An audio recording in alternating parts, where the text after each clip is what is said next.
Buenos días, sus señorías. Mi nombre es Fortunata y Jacinta. Esto es QM de País y aquí da comienzo la segunda parte de la serie Crónica de una pandemia y crítica de una gestión. En esta entrega haré un recorrido por los eventos desvelados más relevantes entre el 11 y el 23 de marzo de 2020.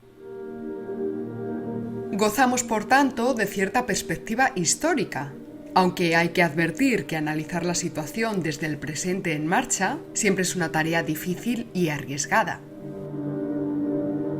Otro gallo cantaría, por supuesto, si pudiéramos contemplar la crisis desde la lejanía, por ejemplo desde el 2030 o desde el 2050. Desde una plataforma espaciotemporal en la que los acontecimientos no nos afectaran en un sentido moral o al bolsillo, o sin que experimentáramos en tan primerísimo plano la sangre, el sudor y las lágrimas de los acontecimientos inmediatos. A modo de introducción, me gustaría dedicar unas palabras a pensar en contra del relato gubernamental. Ese que sostiene que la crisis sanitaria no se podía prever o que el virus no entiende de fronteras. Desde luego, el virus no entiende de fronteras, pero sí entiende de gestión. Y ahí tenemos el caso de Portugal, cuya frontera con España pues está operando realmente como un cortafuegos. Recordemos que a 29 de abril de 2020, fecha en la que inicio la grabación de este programa, el registro oficial en España contabiliza casi 213.000 contagios y 24.275 muertes por COVID-19, frente a los 24.505 contagios y 973 muertes de Portugal. Fíjense en que el número de contagios en Portugal coincide con el número de muertos oficiales en España. Hay que tener estómago para aceptar esta realidad. Casos como el de Alemania parecen indicar, asimismo, que una aceptación temprana de la gravedad de la situación ayudó a hacer acopio de material sanitario y a diseñar un plan nacional de respuesta, tanto a nivel sanitario como económico. Corea del Sur, ya lo sabemos, optó de forma muy temprana por realizar test masivos para aislar a la población infectada. Y siguiendo este modelo, tenemos a un buen puñado de países que han alcanzado un gran éxito en la gestión de la crisis sanitaria. Irlanda, Grecia, Hungría, Eslovaquia, Portugal, Polonia, Taiwán, Chequia, Lituania, Alemania. Y ojo, atención, cuidado, porque Alemania ha prolongado las restricciones relativas al distanciamiento social debido al aumento de contagios. Por tanto, parece que superar la crisis sanitaria va a ser más difícil de lo que se esperaba. Como hoy, finales de abril, sigue sin haber test en España, ha empezado a circular otro relato, un relato gubernamental que dice que los test no son necesarios. Pero para ilustrar el hecho de que el coronavirus en efecto no entiende de fronteras, pero sí entiende un poquito de gestión, quiero detenerme específicamente en el caso de Italia. Allí, la epidemia del coronavirus explotó el 21 de febrero, afectando de forma muy agresiva a Lombardía y a Véneto, dos regiones del norte de Italia gobernadas ambas por la Liga. Lombardía con capital en Milán y Véneto con capital en Venecia. Ambas regiones se convirtieron en casos paralelos, con una curva de contagio casi idéntica. Hoy, en la primera región, Lombardía, han muerto más de 13.575 personas, mientras que en la segunda, en Véneto, la cifra se reduce a 1.408 y además han logrado frenar los contagios. La clave, explica Andrea Crisanti, profesor de parasitología molecular del Imperial College de Londres, se basa en el aislamiento y en los test masivos realizados en Véneto, 20 por cada contagio. Es el mismo modelo de Corea del Sur. Lombardía tiene mucha más población que Véneto, entonces hay que atender al porcentaje, esto es, al número de muertos por millón de habitantes, y ahí es donde Lombardía se dispara. A fecha 28 de abril de 2020, con más de 230.000 casos confirmados y más de 24.000 fallecidos, cifras que sabemos que podrían ser superiores, aún no se han realizado en España estos test masivos. Tampoco ha habido y sigue sin haber un plan nacional de actuación, ni sanitario ni económico, por mucho que el gobierno hable de desescalada en 4 o 7 fases, o que puedan abrir las terrazas de algunos bares, y bueno, aquellos que no se sientan cómodos, pues que no abran, que se le va a hacer, dice la ministra, que hagan lo que quieran. Sigue sin haber material de protección y prueba de ello es el espeluznante número de sanitarios afectados que tenemos en España, el mayor del mundo. Insisto, el virus no entiende de fronteras, pero sí entiende al menos un poquito de gestión. Empezamos. Recordemos que la OMS no decretó el estado de pandemia hasta el 11 de marzo. Fecha en que se registraban 120.000 contagios y 4.500 muertes en 114 países. Ese día en España se registraban 2.218 contagiados y 54 muertes. El mismo 11 de marzo, Fernando Simón explicaba: fue el 8 de marzo cuando se notó un incremento sustancial de casos, que contrastaba con el incremento que se venía observando hasta ese mismo domingo, el día de las manifestaciones, recordémoslo. Desde finales de febrero, sin embargo, el incremento diario en el número de contagios era bien visible, era notable. Del 26 al 29 de febrero se pasó de 10 a 50 casos. Para el 1 de marzo había 66. El 2 de marzo subieron a 114. El 3 de marzo se desvelaba que la primera víctima había muerto el 13 de febrero. Ese 3 de marzo los casos ya llegaban a 151. El 4 de marzo muere la segunda persona y los contagios suben a 200. Para el 5 de marzo fallece otra persona y ya tenemos 237 diagnósticos positivos. El 6 de marzo son ya 4 muertos y 365 contagiados. El 7 de marzo se ascendería a 10 fallecidos y a 423 positivos. Y el mismo 8 de marzo, día de las manifestaciones, ya teníamos 589 contagiados y 17 muertos. Desde el día 10 de marzo, el Gobierno y sus medios afines iniciaron una campaña autoexculpatoria, tratando de depositar la culpa en los recortes del Partido Popular. La falta de rigor en la noticia y su carácter falaz lleva a Radio Televisión Española a publicar una rectificación al día siguiente. Estados Unidos registra 1.000 contagios y Donald Trump anuncia que su administración pondrá en marcha el esfuerzo más agresivo e integral para enfrentarse a un virus extranjero en la historia moderna. Fuentes del Ministerio de Sanidad español aseguran que no va a haber desabastecimiento porque se van a hacer todas las compras necesarias. Jueves 12 de marzo. España registra más de 3.000 infectados y 84 muertes, pero aún tardará 2 días en declarar el estado de alarma. Ese mismo día, Chequia, por poner un ejemplo, decreta el estado de emergencia con solo 96 infectados y 0 fallecidos. La bolsa sufre la mayor caída de su historia, un 14,06%. El IBEX 35 sufre la mayor bajada en sus 28 años de historia, volviendo a los niveles de 2012. Irene Montero, Santiago Abascal, la ministra de Política Territorial Carolina Darias, la vicepresidenta del Congreso Ana Pastor y la senadora del PP Carmen Leite dan positivo por COVID-19. Pablo Iglesias Turrión, pareja de Irene Montero, se pone en cuarentena y así lo anuncia a bombo y platillo. Una cuarentena, por cierto, de lo más chistoso, porque se la saltaría al menos 4 veces solo en el mes de marzo. Tras detectarse un número tan elevado de contagios entre los diputados, la Junta de Portavoces decide suspender la actividad parlamentaria. Todo indica que la mayoría de estos políticos se contagiaron en las marchas del Día de la Mujer y en el mitin de Vox. Tales aglomeraciones fue una imprudencia. Por cierto, hay que recordar que el Partido Feminista de España no acudió a las manifestaciones del 8M. ¿Dónde están? No se ven las banderas del PP. ¿Dónde están? No se ven. En Moncloa el trabajo continúa telemáticamente, es decir, por videoconferencia. En Melilla se cierra la frontera. Marruecos suspende el tráfico aéreo y marítimo con España. Ese día la UEFA suspende sus competiciones futbolísticas. García Paje, el presidente socialista de Castilla-La Mancha, protagoniza ese día una bochornosa y reveladora situación. Primero dice que él no va a cerrar las escuelas solo porque algunos quieran 15 días de vacaciones, así dicho.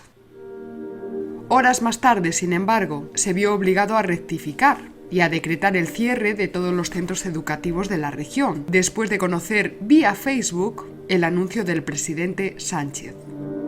Pobre, otro político que se entera de las decisiones del gobierno vía Facebook o por la tele. 14 días más tarde, García Paje decía lo siguiente, y ahí es donde se hace la revelación. No es que estuviera en contra de cerrar colegios. Estábamos siendo disciplinados con la determinación del gobierno de España, que pidió que no los cerráramos. Estábamos en el escenario 1, de no generar alarma, no dramatizar. Un escenario que luego se cambió sobre la marcha en 24 horas.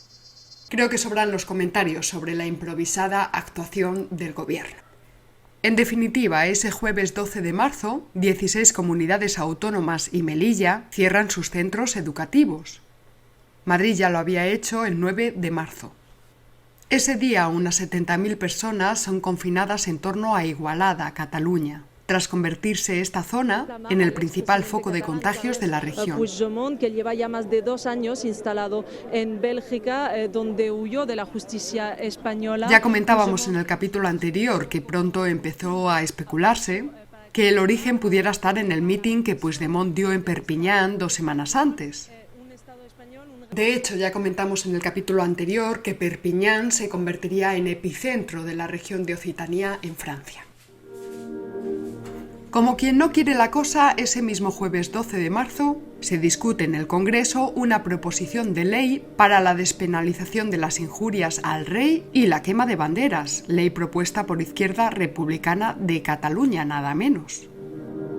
Los separatistas, como siempre, aprovechando los momentos de crisis para hacer de las suyas. También un poquito es el plan de Pablo Iglesias. Ese mismo día 12, el gobierno aprueba un crédito extraordinario de 1.000 millones de euros para hacer frente a la crisis. China anuncia que ha superado el pico de transmisiones. Simultáneamente, la situación en los países occidentales empieza a descontrolarse. El sexto informe del CEPCE afirma que el riesgo se considera moderado para la población general y alto para los adultos mayores y las personas con afecciones crónicas subyacentes. El gobierno de Estados Unidos anuncia: estamos viendo focos de infección sembrados por viajeros de Europa. Anuncia asimismo que a partir de la medianoche del viernes y durante 30 días se suspenderán todos los vuelos de pasajeros desde Europa, excepto desde el Reino Unido. Varios países de Hispanoamérica adoptan aislamientos preventivos para aquellas personas procedentes de países con una alta transmisión, como España o Italia. Viernes 13 de marzo. La OMS declara que el nuevo epicentro de la pandemia se sitúa ya en Europa. Con 4.200 infectados y 120 muertes, Madrid ordena el cierre de todos los locales, salvo las tiendas de alimentación, supermercados, farmacias y estancos. La Conferencia Episcopal recomienda la suspensión de la Semana Santa. La bolsa cae hasta el 20,85%. Pedro Sánchez anuncia que el estado de alarma se decretará próximamente. Ese anuncio ambiguo e impreciso genera un caos importante, en lo que hace que, por un lado, las masas se echen a las calles y vacíen los estantes de los supermercados. Por otro lado, ese fin de semana se produjeron muchísimos desplazamientos por toda España, sobre todo desde Madrid, epicentro de la pandemia en el territorio nacional. Hoy sabemos que la última semana de febrero fue prolífica en contagios, por lo que estos desplazamientos de los días 13 y 14 de marzo posibilitaron el desparrame sin control del virus por todo el territorio nacional. El Ministerio de Justicia, el Consejo General del Poder Judicial y la Fiscalía General del Estado diseñan un plan conjunto para paralizar la actividad judicial en España ante la inminente declaración del estado de alarma. Sábado 14 de marzo. Un mes después de producirse la primera muerte por coronavirus, España registra el sábado 14 de marzo 5.753 infectados y 136 víctimas mortales. El Ayuntamiento de Sevilla anuncia la cancelación de la Semana Santa en la capital hispalense. El 10 de abril, Viernes Santo, el centro de la ciudad ofrecía esta imagen. Ese mismo día se inicia un movimiento ciudadano en redes sociales con el hashtag #aplausos sanitarios. Desde entonces, cientos de miles de españoles se asoman a sus balcones a las 8 de la tarde para aplaudir a los profesionales de servicios básicos, especialmente a los que están en primera línea de combate, al personal sanitario.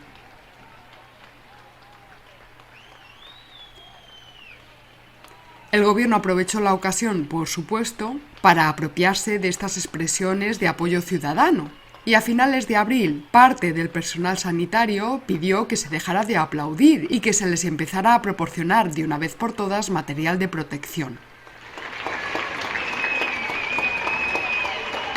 Menos aplausos y más mascarillas es lo que reclaman. La esposa del presidente del gobierno, Begoña Gómez, que estuvo a la cabeza de la manifestación del 8M junto al resto de ministras, da positivo por COVID-19. Pedro Sánchez entra en cuarentena, aunque tampoco la cumple.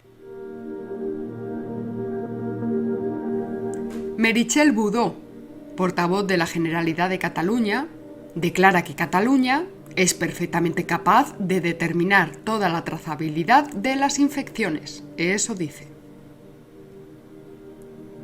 Pero ya hemos visto que más bien se trata de un fracaso, esto de la trazabilidad de los casos en Cataluña, porque a día de hoy, 29 de abril, la cifra de infectados totales en la región asciende a 51.672, con 10.073 fallecidos.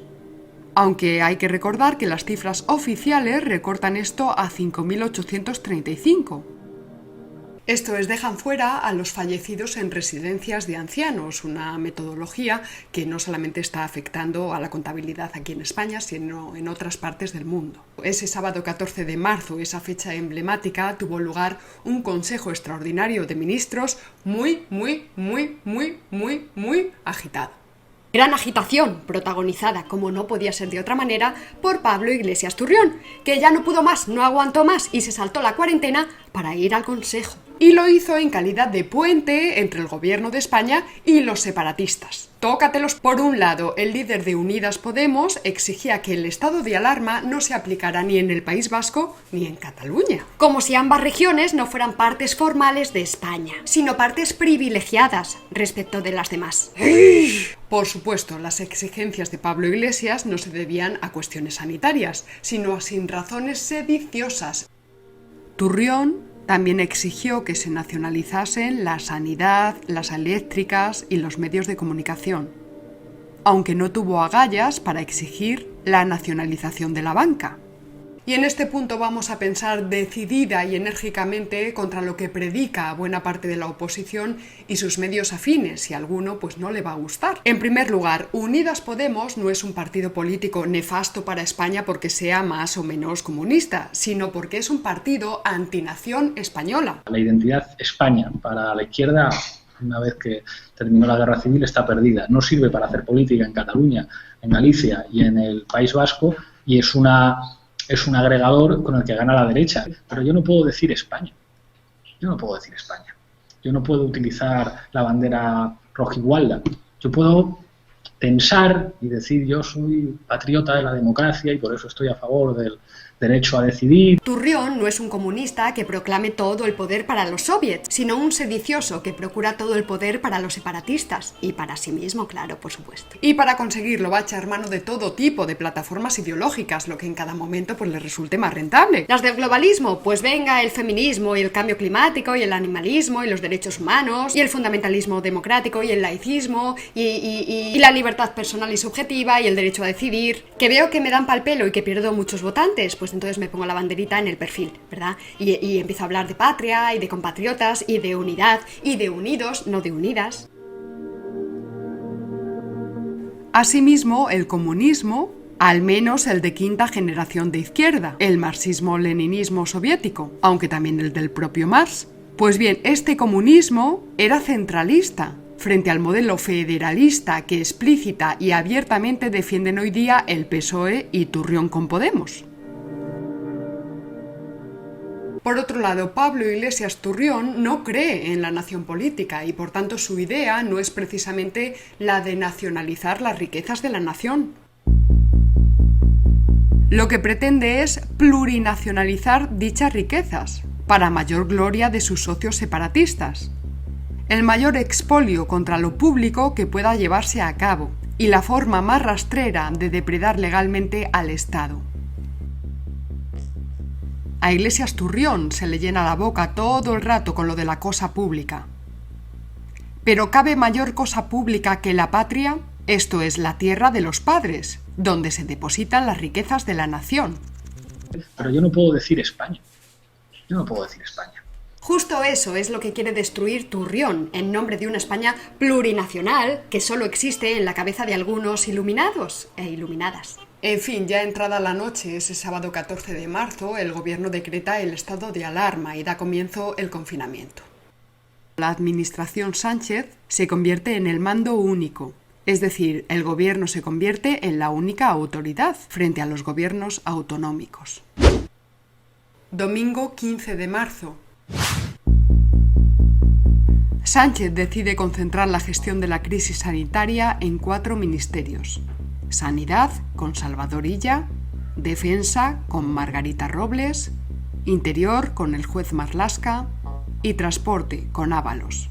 En principio parecía que Iglesias Turrión perdía protagonismo. Quizás se arrepentía de haber rechazado la cartera de Sanidad cuando se la ofrecieron el verano pasado y dijo que no. Poco a poco, sin embargo, ha ido reforzando su papel, asumiendo la parte grandilocuente de la gestión, los grandes titulares, la parte más bonita, las políticas sociales. Que permite decir cosas preciosas sin explicar cómo se van a materializar. Merece la pena señalar en este punto que el Ministerio de Sanidad español está prácticamente desmantelado, vaciado de competencias a consecuencia del estado de las autonomías. No dispone de infraestructuras de compras ni de gestión, pero aún así no se le ha podido eliminar porque es la institución que representa a España en la Unión Europea. Esto es, antes de acudir al Consejo de Sanidad de la Unión Europea, se tienen que reunir los consejeros de sanidad de nuestras comunidades autónomas. Entre todos acuerdan la posición que defenderá España en la Unión Europea y entonces ya sí, envían a nuestro ministro de Sanidad, que puede ser cualquiera, por ejemplo, pues un licenciado en filosofía, como Salvador Illa.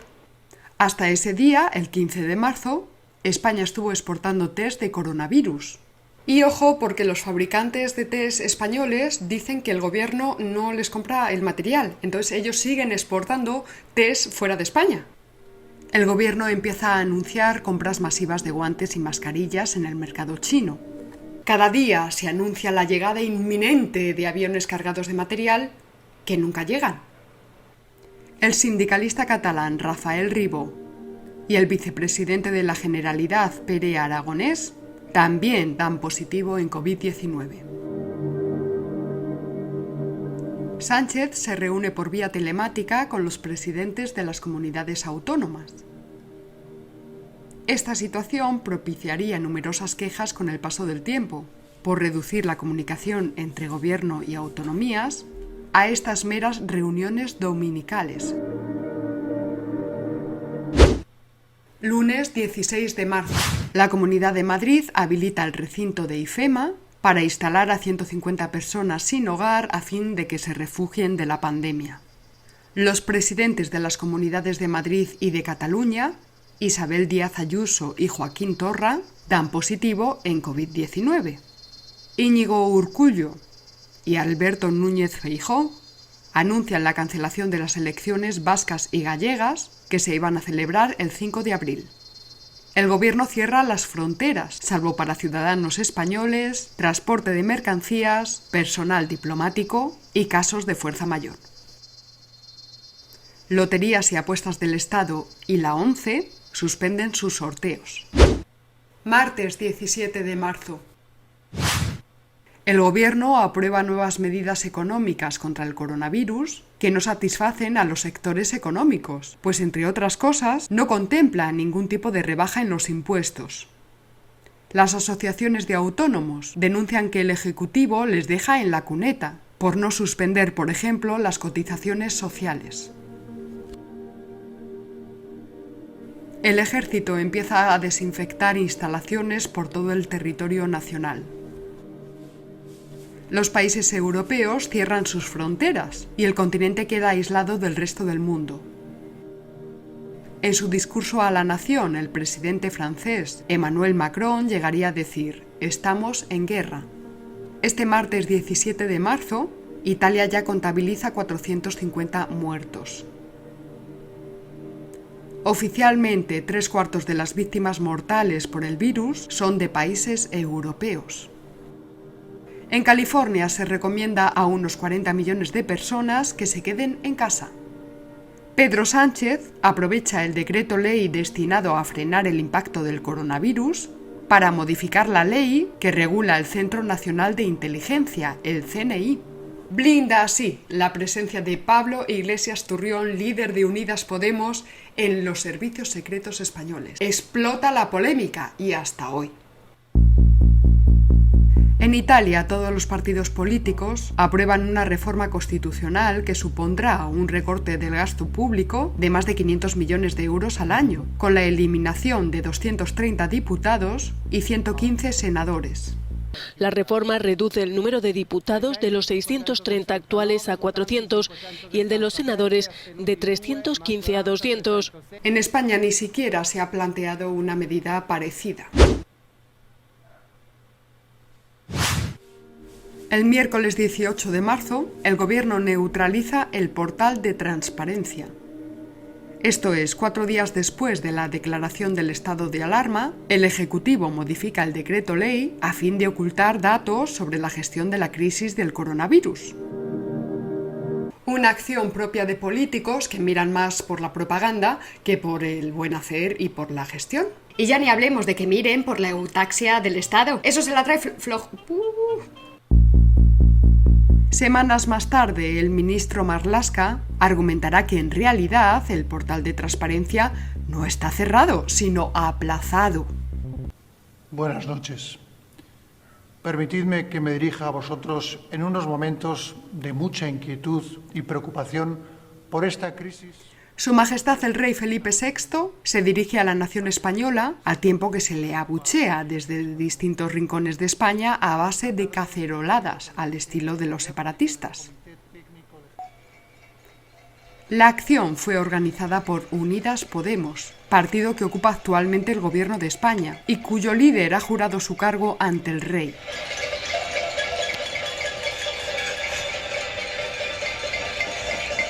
El argumento de los cacerolistas era exigir al padre de Felipe VI la donación de los 100 millones de euros que supuestamente guardaría en unas cuentas suizas. ¿Y apoya las protestas contra la monarquía?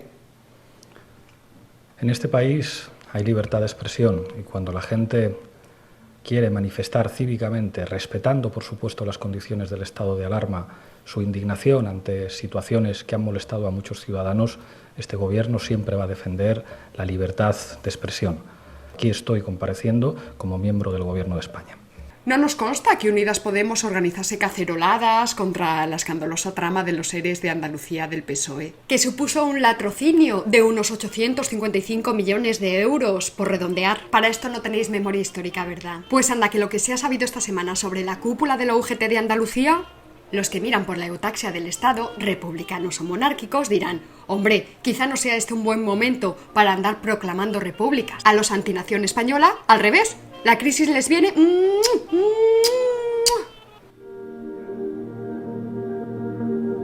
Ese miércoles 18 de marzo muere un guardia civil de 37 años sin patologías previas. sería el primer miembro de las fuerzas y cuerpos de seguridad del Estado en morir por la enfermedad.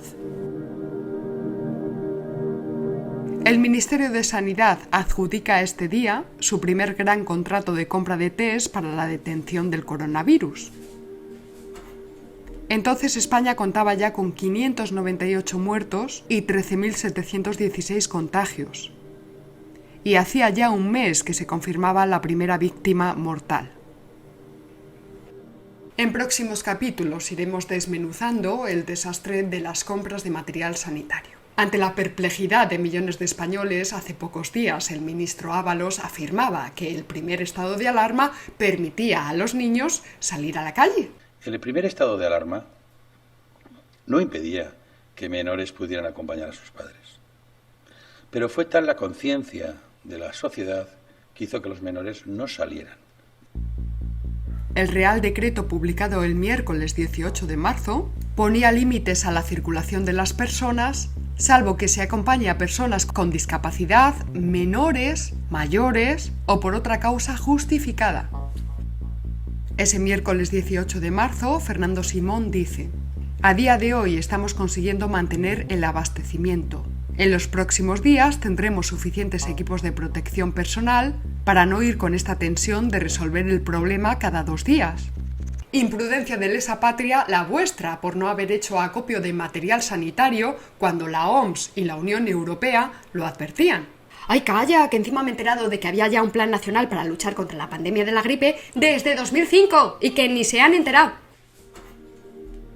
Los sanitarios denuncian de forma insistente que no hay material de protección y que tienen que ingeniárselas con archivadores, bolsas de basura y guantes de fregar para protegerse. Reivindicando material sanitario. Esto no es nada para los... Ya llega un momento en que esto ya no se puede aguantar más. Estamos completamente desprotegidos. Díaz Ayuso, presidente de la Comunidad de Madrid, asegura que en las últimas 48 horas nos han llegado 52.000 mascarillas. Pero ha expuesto que solo el Hospital de la Paz consume en un día 36.000. Por ello, recordaba que el material recibido era absolutamente insuficiente y que solo Madrid necesitaba un mínimo de 13,7 millones de mascarillas. Amancio Ortega pone a disposición del Gobierno toda su capacidad logística de aprovisionamiento y de gestión comercial, muy especialmente desde China.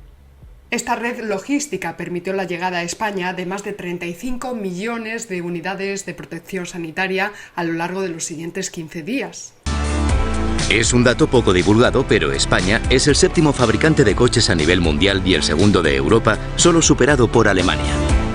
Mientras que a través de un Real Decreto Ley se permite a las empresas españolas hacer un ERTE exprés de fuerza mayor, es decir, expedientes de regulación temporal de empleo, en las empresas públicas y en las administraciones no es posible hacer ERTEs. Dan empleo directo a más de 300.000 personas y crean alrededor de 2 millones de puestos de trabajo indirectos. Habría que recordar en este punto que hoy siguen sin pagarse los ERTEs. Que el pasado 31 de marzo 3,3 millones de autónomos pagaron sus cotizaciones a la Seguridad Social, unos 915 millones de euros. Y que a ver qué pasa el 30 de abril. ¿Tacatá otra vez o qué?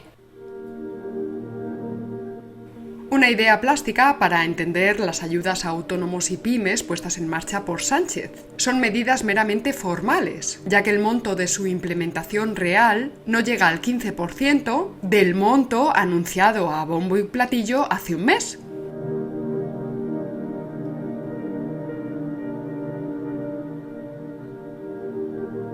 Victorino Martín, presidente de la Fundación del Toro de Lidia, advierte de las terribles consecuencias que la pandemia tendrá para el sector del toro bravo. Desde la guerra civil no se había conocido nada tan grave, dice.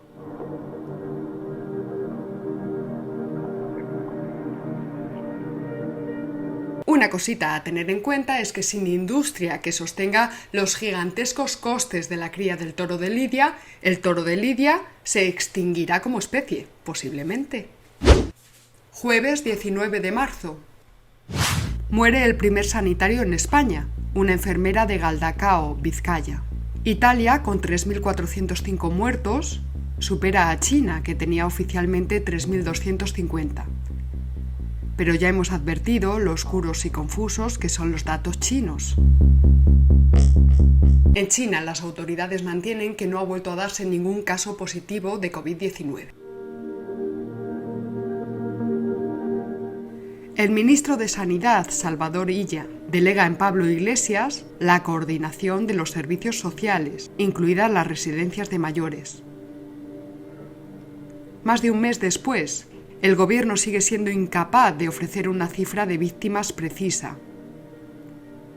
Juan Manuel Martínez, presidente de la Confederación Española de Organizaciones de Mayores, estima una cifra aproximada de 14.000 muertes solo en residencias.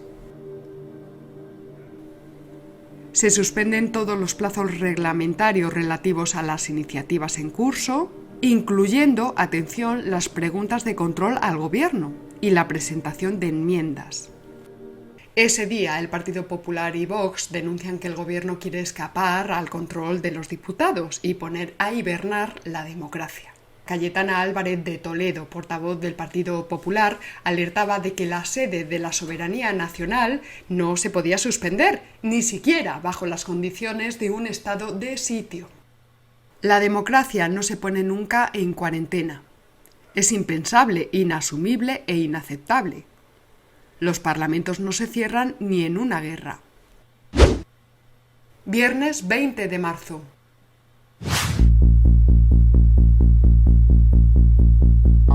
Tras mantener una conversación telefónica con su homólogo británico, el ministro de Exteriores de China afirmaba el viernes 20 de marzo: algunas personas están tratando de politizar la epidemia y estigmatizar a China.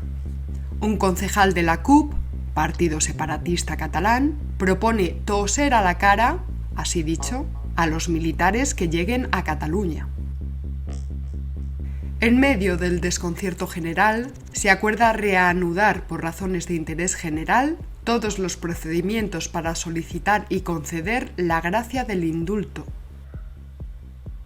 Dicha acción es rápidamente interpretada como una concesión más a los separatistas condenados por el Procés. El ministro astronauta Pedro Duque deja escapar en rueda de prensa que los investigadores españoles empezaron a trabajar de forma intensa en cuanto se conoció esta enfermedad durante el mes de enero.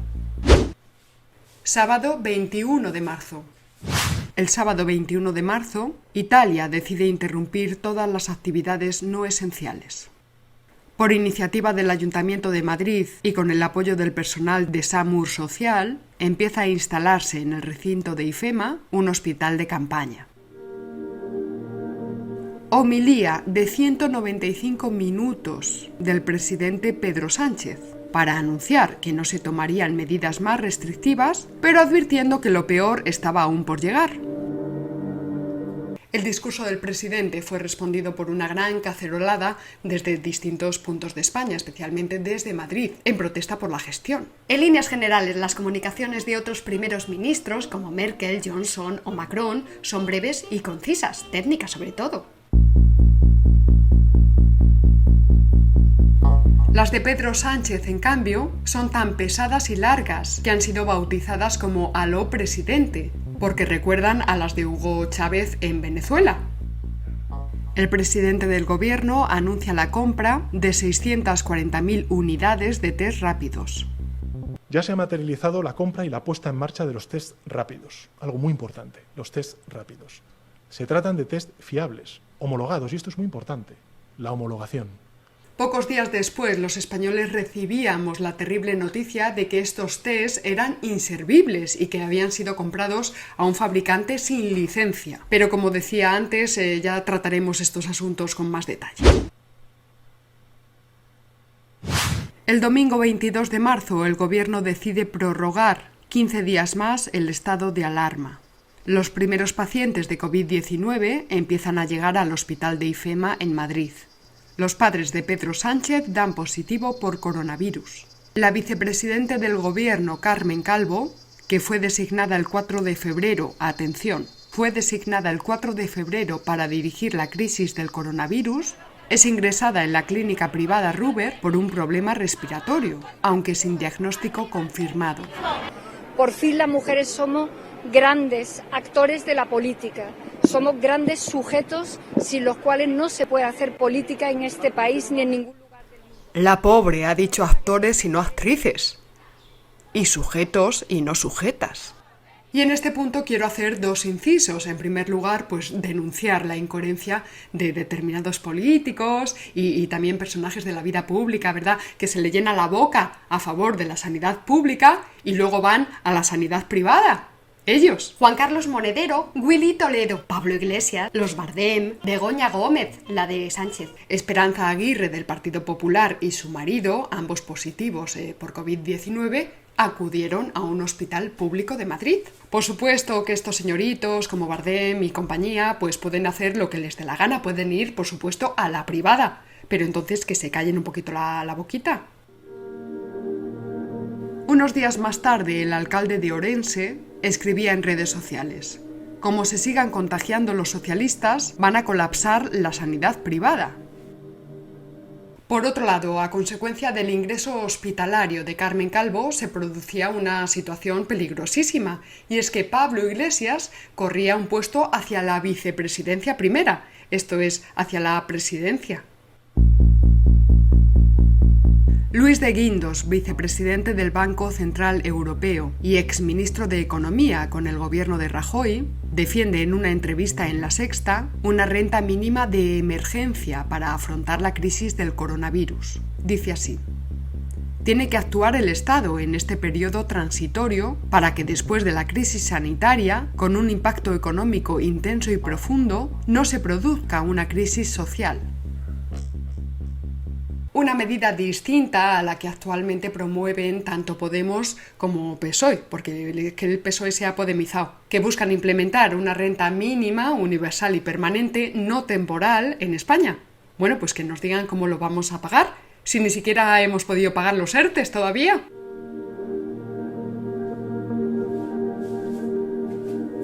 Cayetana Álvarez de Toledo, del PP, denuncia en redes sociales que las medidas de cierre temporal del Parlamento impiden mantener el control al Ejecutivo. Y dice: vetan las preguntas de los periodistas y vetan las preguntas de la oposición. Es el peor gobierno en el peor momento, sin control. Ese fin de semana el PP presenta casi 70 iniciativas sobre la crisis del coronavirus. El Partido Ciudadanos se desmarca del Partido Popular y de Vox y dice: lo fundamental ahora es salvar vidas. Reclaman, eso sí, que se puedan celebrar las sesiones parlamentarias vía telemática. El lunes 23 de marzo, Reino Unido ordena el confinamiento de su territorio. En ese momento el país registra 281 muertes. El Palacio de Hielo de Madrid es habilitado como morgue provisional. La Unidad Militar de Emergencias, la UME, constata el fallecimiento de ancianos por coronavirus en distintas residencias de mayores. El Ministerio de Sanidad anuncia que han llegado los 640.000 test de detección rápida y que procede a la distribución de los primeros 8.000, 9.000 al final, en la Comunidad de Madrid. Como decíamos, pronto se sabría que estos test eran defectuosos y que había que devolverlos. Y luego también los siguientes y los siguientes. Y van a ser sustituidas todas estas 650.000 unidades por otras que den los estándares que nosotros exigimos. Ese lunes se firma un contrato por valor de 15,4 millones para la compra de 850 respiradores con la empresa guipuzcoana Quevedos Strategy, cuya actividad más común es la filtración de bases de datos. Recordemos que el gobierno se negó durante todo un mes a desvelar los datos, la información de los contratos de la compra de material sanitario. Ahora que han visto la luz parte de estos contratos, se entienden las reservas de Salvador Illa, ya que la mayoría de los intermediarios son de sectores poco relacionados con la sanidad. El hospital de IFEMA se encuentra a pleno rendimiento y se producen las primeras altas hospitalarias. Distintos sectores sociales alertan sobre una aplicación excesiva del estado de alarma y acusan al Ejecutivo de desviación de poder, Esto es, empieza a cuestionarse el reglamento del decreto, no el estado de alarma, sino el reglamento, al considerar que se están vulnerando derechos fundamentales. ¿Has votado alguna vez a Pedro Sánchez? Sí. ¿Las 2 veces? Bueno, no recuerdo las 2 veces, pero sí, he votado a Pedro Sánchez. Sí. Yo soy un votante socialdemócrata bastante asiduo.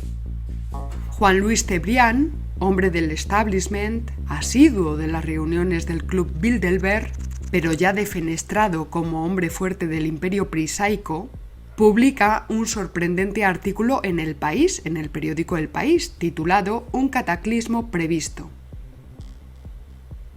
En este artículo recrimina duramente la campaña autoexculpatoria del gobierno y dice: los llantos de cocodrilo de tantos gobernantes, en el sentido de que nadie podía haber imaginado una cosa así, no tienen por lo mismo ningún sentido. Y es que acaba de explicar por qué no tienen sentido. Posturas encontradas este agitado lunes 23 de marzo en el seno del Ejecutivo. Se establece una lucha que aún sigue entre el llamado escudo social, pergeñado por Unidas Podemos, y las medidas económicas defendidas por Calviño. Como ya decíamos, Pablo Iglesias propone una renta mínima, a la que llama ingreso mínimo vital. Oye, lo dice de tal manera que parece que él es el inventor de las rentas mínimas, como si las rentas mínimas no existieran desde hace décadas en España, para algunos sectores y en algunas condiciones, claro, porque es que... Y es que el quid de la cuestión estriba en entender esta renta mínima como una medida de emergencia, de aplicación temporal, o como una medida permanente.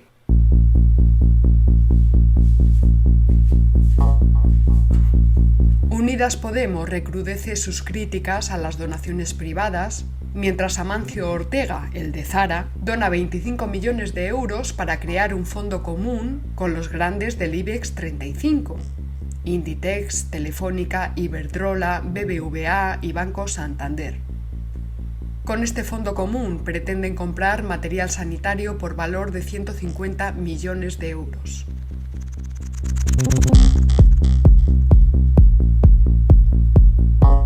El gobierno apela constantemente a la unidad, al mismo tiempo que afea las críticas que se hacen a su gestión, llamando a los que le critican desleales. La policía detecta un ciberataque dirigido contra el sistema informático de los hospitales. Los autores lanzaban correos electrónicos a sanitarios con un virus informático escondido en un archivo adjunto llamado Información sobre la COVID-19. Querían secuestrar la información y luego pedir un rescate para recuperarla. Un ingenioso movimiento por parte del PSOE permite asegurar que en el caso de que la salud de Carmen Calvo empeore, su puesto no será ocupado por Pablo Iglesias, sino por la ministra de Asuntos Exteriores, Arantxa González Laya. El Consejo General de Enfermería escribe a Sánchez advirtiéndole de que tomará medidas si no se protege a los sanitarios. El 23 de abril, y tras un mes de investigaciones, el Consejo de Enfermería y un sindicato de médicos denuncian a Sánchez y a Illa ante el Supremo por un delito contra la seguridad de los trabajadores. Y ya para ir cerrando, diré que ese lunes 23 de marzo, Estados Unidos registra 100 muertes en un solo día. De este modo, Estados Unidos se convierte en el cuarto país en número de casos positivos. España, por entonces, ocupa el tercer puesto. Solo ese día, lunes 23 de marzo, se certifican 460 nuevas muertes. Y ahora ya sí, doy por zanjada esta entrega en este punto. Fíjense en que hay un cúmulo de eventos enorme, pero solamente hemos tratado desde el 11 hasta el 23 de marzo, y la que nos espera. Espero por favor que no nos abandonen, ni a la Fortunata ni a la Jacinta, porque estos capítulos requieren de mucha documentación. Mi más sincero agradecimiento a todos los seguidores que me están enviando información a través del correo electrónico y gracias también a nuestros mecenas. No olvidéis darle a la campanita, nos vemos en el próximo capítulo y recuerda, si no conoces al enemigo ni a ti mismo, perderás cada batalla. ¡Hasta luego!